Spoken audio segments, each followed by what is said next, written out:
Hello to all of you. Without any delay, I would like to welcome Mr. Satyan Gajwani, Vice Chairman, Times Internet, for a keynote address. Dear delegates, keep posting your questions in the chat box. Mr. Gajwani may answer a selected few at the end of this session. Welcome, sir, and over to you now. Thank you. Hi, everybody. It's nice to see you all. Obviously, this is a first for me to do a digital conference like this, but I appreciate everyone's time. I think I'll quickly speak for a minute before the slides come up. I've been working in the digital industry for now 10 years and very heavily on the advertising side of it.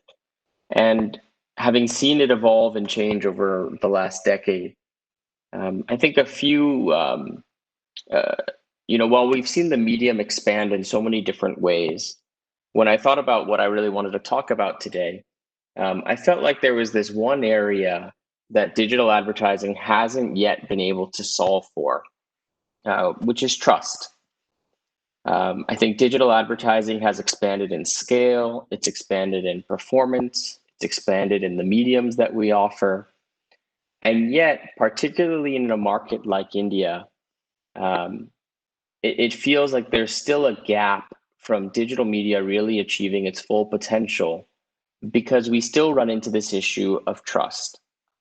And so what I wanted to do today, and I'm hopefully the IMAI team will be able to get the slides up soon, was talk a little bit about where trust has, what the trust deficit is and what are the things we can do to try to resolve it. If the IMAI guys can get the slides up soon, I can start with it. But I can, even without the slides, I think it's easy enough for me to talk about. Oh, there we go. I think we've got it coming.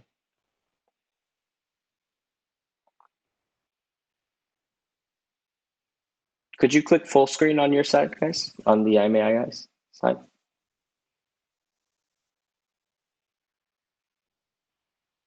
Can you go to slide 2, please?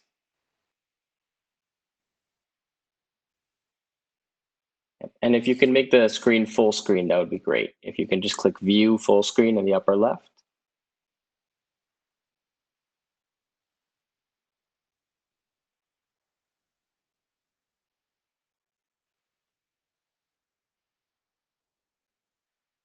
Okay, well, I guess this is what we got. So we'll work with it in the format that they have. Just stay on slide 2, please.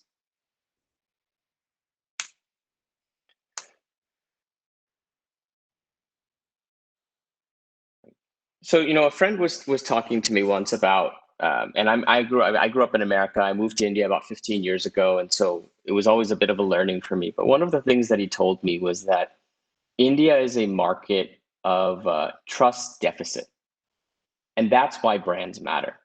And I didn't really understand what he meant.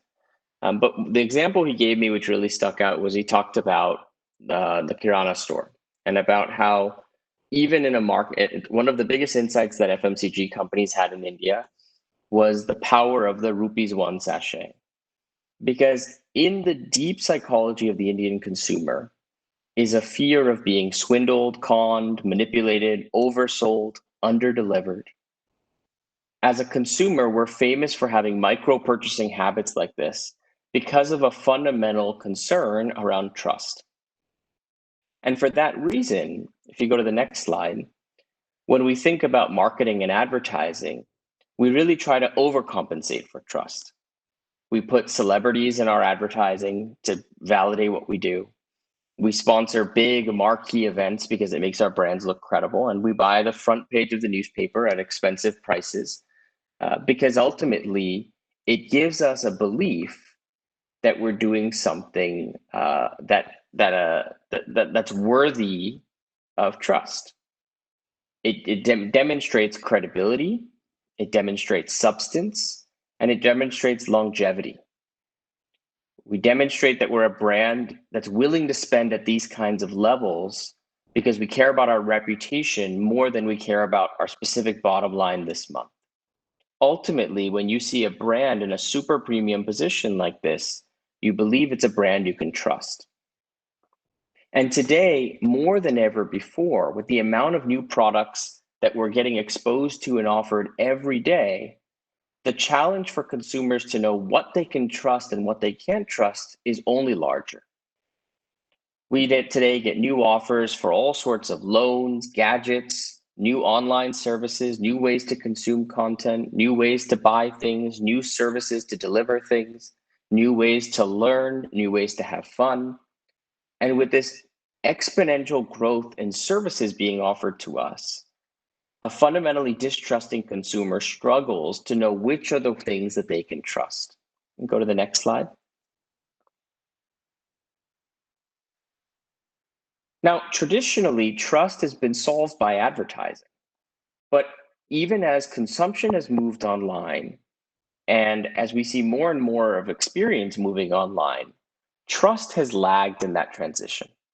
Ultimately, today, if you ask consumers which advertising they will trust or which mediums convey trust more, they'll bias towards traditional media more than digital. And in fact, digital media, whether it be banners, search, video, mobile, social, they all rank lower in terms of trust than what we find offline.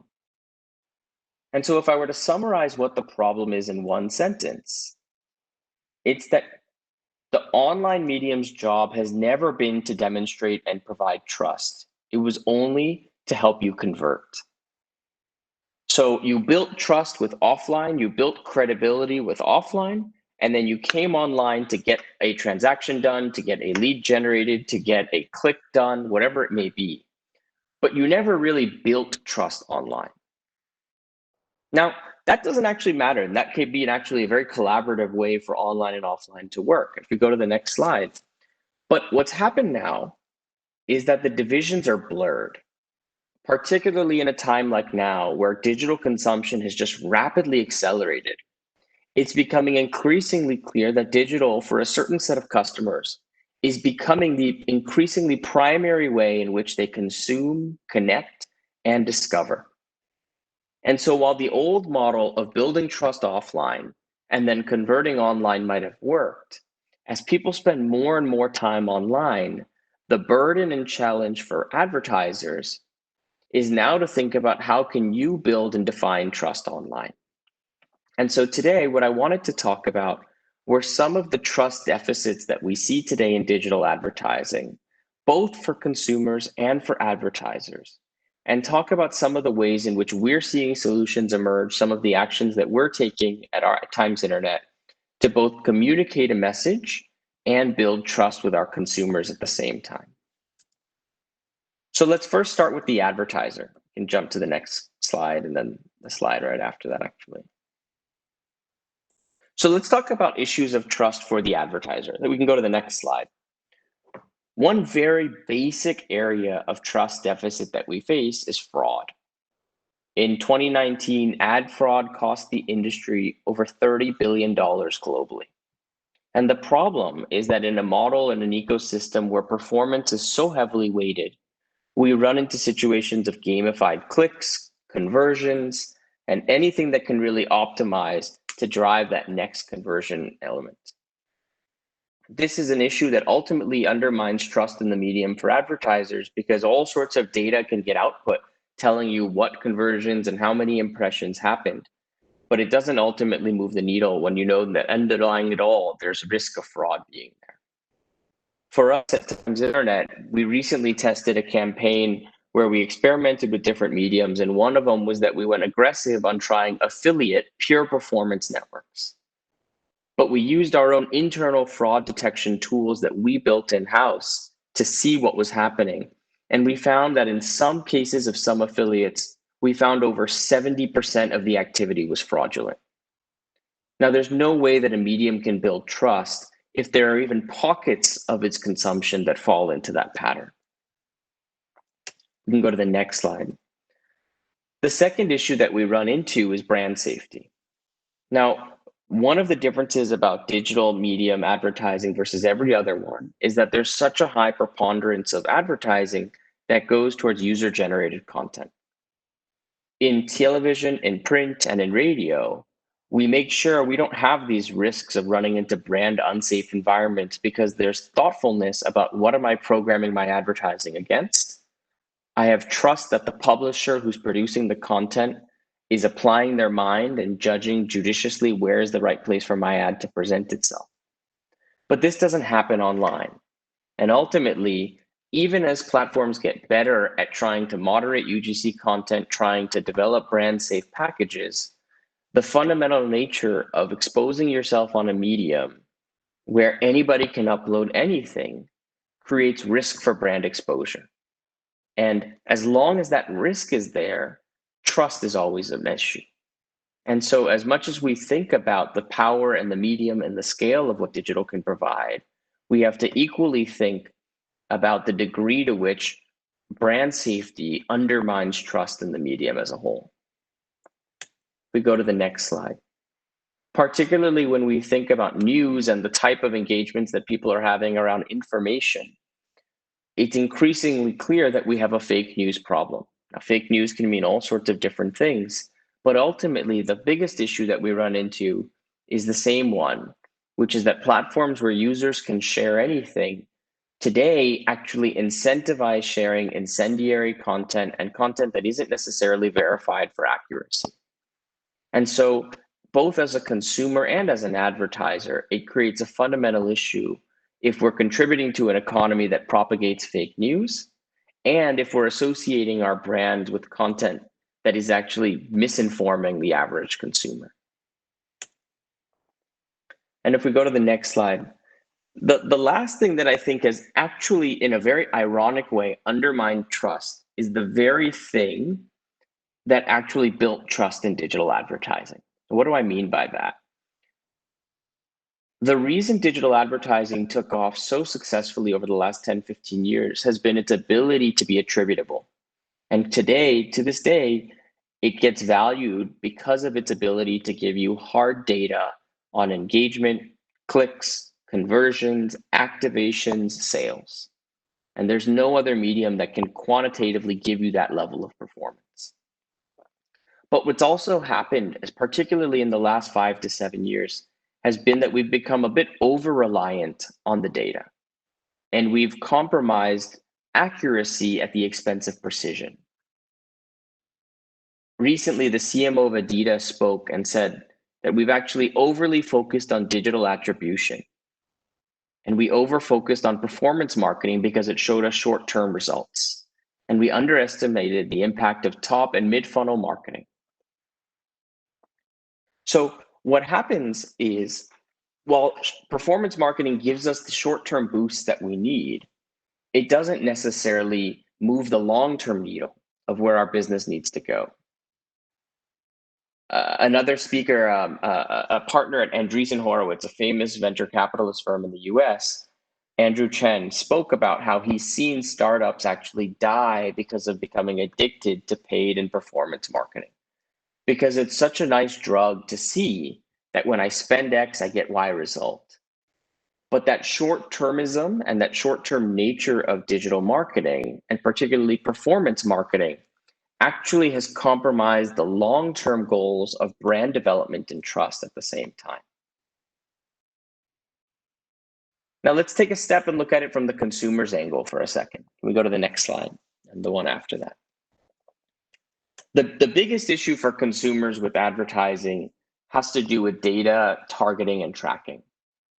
There's been an increasing amount of awareness that has come to privacy and a sense of invasiveness that advertising sometimes provides.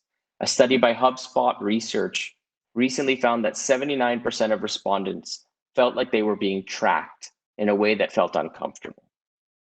Now, as an advertiser, we know that things like retargeting provide enormous amounts of performance. But ultimately, the question we have to think about is, how does our brand reflect on the consumer when the consumer feels uncomfortable seeing our ad? And I think a balance needs to be thought about in terms of what degree of exposure can we be comfortable with precision and targeting, while still recognizing that it's not necessarily what the customer's wanting. If we go to the next slide. The other issue that's developed with the data-centric performance economy has been an obsession with the tracking at the expense of the customer. So what do I mean by this? This is just a visualization of the number of actual ad calls and server calls that happen when a user visits CNN.com. Now, as a publisher ourselves, I can tell you we're trying to think about how to reduce these and solve for this. But what's ended up happening is that an environment that's become so data-driven has actually started to ruin the experience for customers, because the amount of load time increases, the total download of a page increases. On bad connections, the experience materially worsens. And on top of it, it's not even being done to give me a better experience as a product. It's meant to just monetize me better with more ads. And so there's increasing customer pushback, and we see it in our own conversion patterns and consumption patterns when we're either too aggressive with advertising, too targeted with advertising, or too aggressive in terms of the tracking mechanisms that we're deploying. Go to the next slide. The industry is also going to drive change, and this is something that as marketers, we will all have to come to reconciliation with. The latest version of Apple's iOS 14, which will come out in the next few weeks, actively tells users anytime data about them is being tracked by existing product.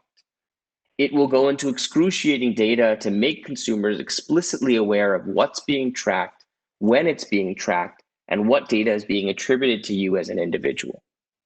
It will also break a number of experiences that we enjoy today of tracking users across properties or leveraging data between different ecosystems for the purposes of monetizing and for the purposes of tracking customers. A very, very basic industry of retargeting is going to go under enormous pressure when your data can't necessarily be used on third-party platforms. Now, this has started with Apple. Fortunately, India is an Android-centric country where this isn't necessarily as much of an issue, but you have to see the trends emerging, because ultimately this is being driven by a consumer demand. And as much as we think about the consumers as an enabler of our business models, the people who are ultimately between us and the consumers, which are the platforms, the OS providers, the hardware providers, and the browsers, are going to increasingly care about customer privacy and tracking in a way that will ultimately inhibit the ways that we've tried performance marketing in the past.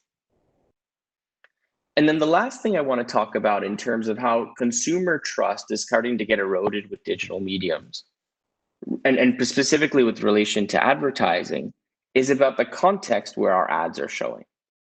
Now, part of the problem, and we talked about brand safety earlier, is ultimately we may say brand safety is one of those sort of developed market concerns. It's not really affecting my business. Ultimately, even if I have an ad showing up against some mildly or somewhat inappropriate piece of content, how is it ultimately going to move my needle? Well, data is starting to show that it actually does affect the advertiser themselves. And if we go to the next slide, a study done a few years ago asked the question, how does an ad appearing alongside offensive content impact the way consumers view the advertiser? And what was surprising was to see that 49% of respondents felt it negatively attributed to them.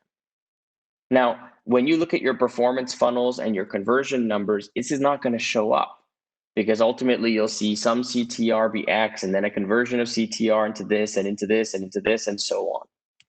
But one of the problems with being so oriented around short-term data is missing the big picture. And I think as we think about what's going to build trust and long-term credibility for our brands and our consumers, we have to think not just about what ad is converting where, but what is the context with which I'm being presented to customers. So I see a bunch of questions. If it's okay, I'll address them afterwards, just so that I make sure we don't run out of time. Could we jump to the next couple of slides? So, what I wanted to talk about, I've outlined a lot of issues. These are advertiser issues, these are consumer issues, but I want to talk about the way forward and some of the things that we prioritize today in terms of thinking about solutions that can build trust with both advertisers and with consumers. So if we go to the next slide, one of the critical things to solve a lot of the uncertainty around data and around a seamless experience with consumers is direct engagement between publishers and advertising partners. Now, as we all know, the ad tech ecosystem has blossomed in the last 10, 15 years, But ultimately, it's created multiple middlemen between the end result where your inventory gets shown and where data and where your actual demand is coming from. And so the question we have to think about is, who is it serving? Particularly in a time when third-party data will get restricted and make it harder to access, there will be a deeper reliance on integrated ecosystems. Now, part of those integrated ecosystems will be your Googles and Facebooks of the world, because they've certainly moved in that direction. But if you think about engaging outside of those ecosystems in any capacity, to build trust and a seamless relationship, you'll have to work directly with publishers, leveraging the data they can bring to the table, as well as bringing data of your own, without necessarily seeing a massive amount of leakage in the middle of it all. If you go to the next slide, one of the other things that this does is it actually improves a lot of the risks around fraud. A study done I think this was last year, showed that the invalid traffic rate ultimately ends up higher when you use an open exchange than if you work with a premium publisher. And similarly, the invalid traffic rate on video ads was substantially higher when you're working on an open exchange versus premium publishers. If we want to remove a lot of the issues that plague not knowing what ads are served and not knowing where ads are served, the criticality is to work directly between publishers and advertisers. The next slide will talk a little bit about some of the things we've been thinking about, which is that we have to become a more dynamic medium. And I think we suffer from this, and I think many publishers do, that if we stay too static in the old mediums and formats with which we've engaged with customers, we lose the ability to both break noise and be something fun, to be very honest. In the last few months, we've launched a couple of new platforms, which we're really excited about, not just because we know customers are really highly engaged and enjoying them, but because we're excited about the types of new formats that we can bring to advertisers. Now, when we think about, and these are, unfortunately, I had videos in here, but the platform doesn't let me share videos here, but short form video in full screen portrait mode is one of the most natural experiences on a mobile phone. And one of the goals we're trying to think about is, how do we bring advertisers into this ecosystem in a way that's both pleasant, fun, not necessarily in a sort of aversive relationship with customers, but in a way that lets brands be expressed alongside premium content. If we go to the next slide. One of the things that we've also invested a lot of energy into is thinking about how to help our advertisers leverage the credibility of a lot of our own brands. This, unfortunately, it was a video, but it doesn't render perfectly here, was actually a special that we created around the festival season to highlight some of our most exciting and favorite premium products in the watches category. We used rich, beautiful visuals, but we added it alongside content in an actual produced piece of content for our advertising partners, but also co-produced and co-created by us. Our data has shown that sponsored content can drive 1 out of 3 millennials, or influences 1 out of 3 millennials when they're making purchase decisions. And it's in formats like this where it doesn't feel as combative with customers to do so.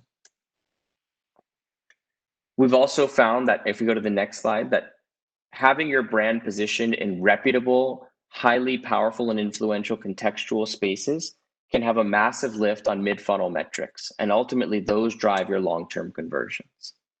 If we go to the next slide.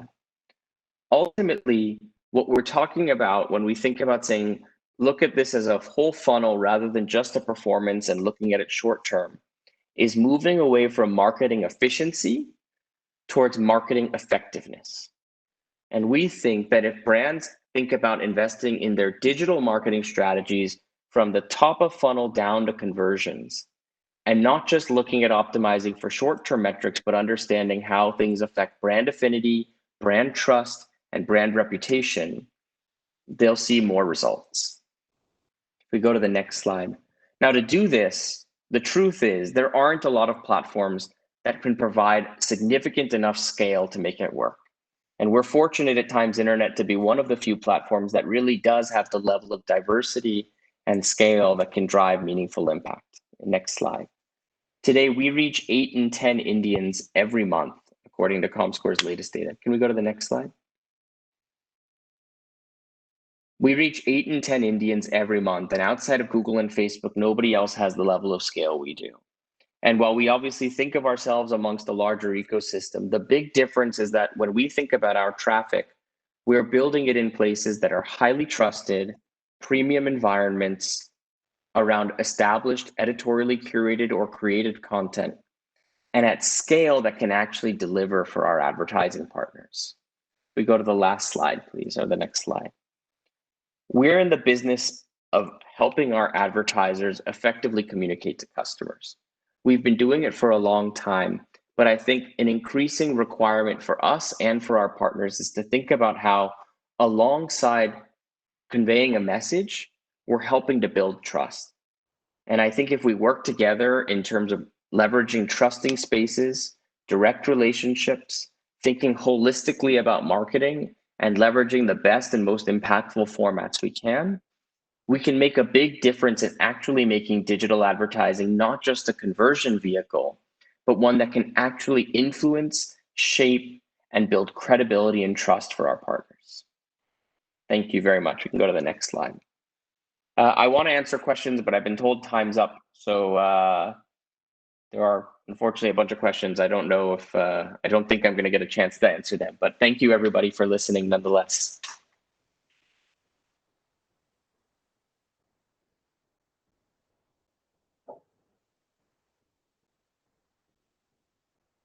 Thank you, Mr. Gajwani. Thank you for addressing the audiences. Thank you all the delegates, all our partners, members, and friends of MarcOn. Stay tuned for many more insightful sessions lined up for you. Thank you so much.